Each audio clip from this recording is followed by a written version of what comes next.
Chairman joint chiefs of staff committee general Sahir Shamshad Mirza نے کہا ہے کہ دنیا میں تیزی سے بدلتی ہوئی دفاعی ٹیکنالوجی اور ترقی کرتے ہوئے عصری تقاضوں سے نمٹنے کے لیے ہمیں اسٹریٹجک انداز کی پلاننگ کرنے کی ضرورت ہے۔ طاقت کا توازن دنیا میں خاص طور پر جنوبی ایشیا میں امن و استحکام کے لیے بہت ضروری ہے۔ انہوں نے یہ بات centre for international strategic studies CISS اسلام آباد کے زیر اہتمام کانفرنس کے شرکاء سے خطاب کرتے ہوئے کہی۔ جنرل ساحر شمشاد مرزا اس کانفرنس کے مہمان خصوصی تھے۔ کانفرنس کا موضوع تیزی سے بدلتی ہوئی ٹیکنالوجیز کے دور میں نیوکلیئر ڈیٹرنس تھا، جبکہ یہ 2 روزہ کانفرنس 22 سے 23 اپریل 2025 کو اسلام آباد میں منعقد ہوئی۔ کانفرنس میں دنیا بھر سے اسکالرز اور ماہرین کے وفود نے شرکت کی۔ کانفرنس کا مقصد عالمی اسٹریٹجک مسائل پر تعمیری بات چیت کو فروغ دینا اور پاکستان کے پالیسی نقطہ نظر کو شیئر کرنا تھا۔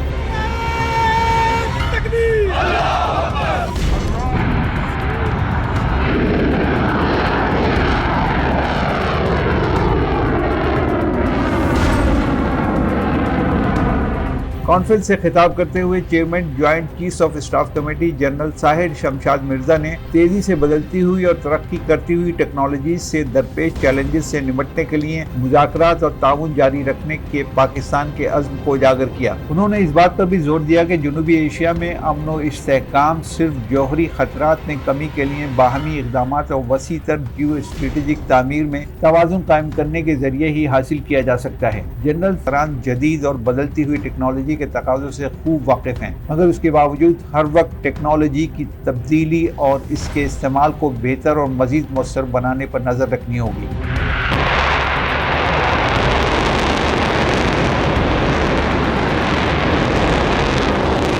کانفرنس میں اقوام متحدہ کے ادارہ برائے تخفیف اسلحہ، national institute for deterrence studies Australia, پراگ شیئر foundation Canada, China arm control and disarmament association, Peking university China, centre for polar and oceanic studies, European centre برائے پولر اینڈ اوشینک اسٹڈیز کے نمائندوں سمیت یورپی union کے وفود نے بھی شرکت کی، جبکہ سیکورٹی اسٹڈیز روس، institute of world economy and international relation روس، academy of science Saint Petersburg state university Geneva, centre for security policy Switzerland, North Carolina state university USA اور Stockholm international peace research institute کے وفود نے بھی اس conference میں شرکت کی۔ نعرہ تکبیر! اللہ اکبر! پاکستان